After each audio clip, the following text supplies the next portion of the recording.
Welcome to Exegetical Tools Basic Greek videos. In this video we're looking at the reflexive pronoun just very briefly, as it should be a pretty short video. Now the reflexive pronoun functions as, it cannot function as the subject because its role in the sentence is first of all to refer back to the subject as a type of pronoun. It's reflexive, so it reflects back to the subject. So in English we might say something like, I hit myself. And in this sentence, myself is a reflexive pronoun. It's a pronoun because it refers to a noun and functions like a noun but refers to a noun. That's why it's a pronoun. It's reflexive because it's reflecting back on the subject, refers back to it. That's its antecedent. But it has a second role in the sentence to actually function as a noun, either as a direct object, an indirect object, a genitive qualifier, something like that. So in this case, it's acting as the direct object of the verb hit.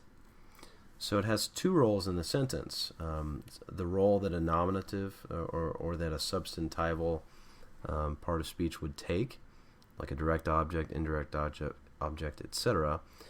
But the second role is to also reflect back on the subject as the antecedent. Now in Greek, because it refers back to the subject, you cannot have a reflexive pronoun in the nominative. So if you look at the paradigm, there is no nominative form for the reflexive pronoun. It just makes sense. You can't have myself as the subject of a sentence. You have I as the subject of a sentence in English. It works the same way in Greek. Now, when you look at this, you have the first person reflexive pronouns, you have the second person, and you have the third person. First person is myself, second person is yourself, and the third person is himself, herself, or itself. Now, what's interesting to note is that there is no neuter form for the first or second person, because it's referring to people, myself or yourself. Those are people. They're either masculine or feminine, so there are no neuter forms. But over here, when you get to the third person, you can have inanimate objects as the subject of a sentence. So something like the rock. The rock could be, well, that's a bad example because in Greek, rock is feminine. But the child, top ideon, the child, and then you could have a neuter reflexive pronoun referring back to it. So that's why you can have the neuter in the third person. Do note as well that in the plural, all the plurals look like the third person form. See how they're heauton, heautois, heautus. Up here, for the first person, you have the mu, and then for the second person, you have the se, seautu, seauto. Or in the first person, it's emautu, emauto, emauton.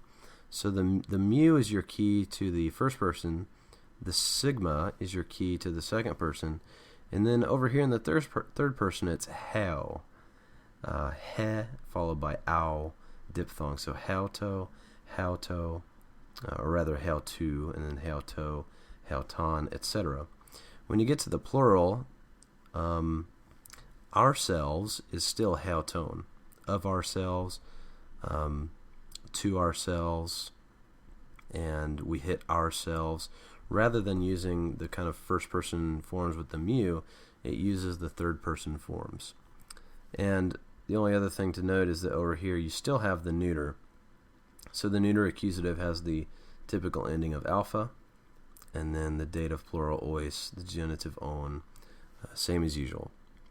So whenever you see some form of heauton, or heauton, or heautois, heautus, or the feminine equivalents, which are heautais, heautas, etc., know that that could be first, second, or third person. And that's basically it for everything you need to know for the morphology. The masculine is following the second declension, obviously, and the feminine is following the first declension. And then over here with the third person, it's a typical 2-1-2 pattern. just like the noun logos. Now, when these actually occur in the sentence, you will, let's say you have hemau tu, that would be translated of myself. Okay, and hemau to would be to myself, hemau ton simply myself as a direct object or some other accusative function.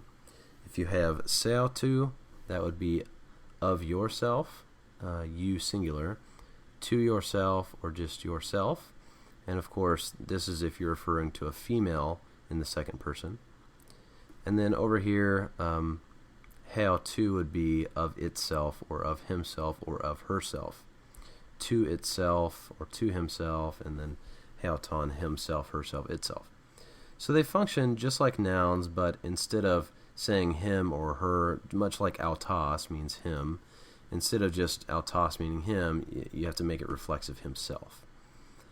So that's basically it. These function like normal pronouns, and just remember they have that dual role of acting like a substantive somehow in the sentence depending on its case, and then it's always reflecting back on the subject of the sentence.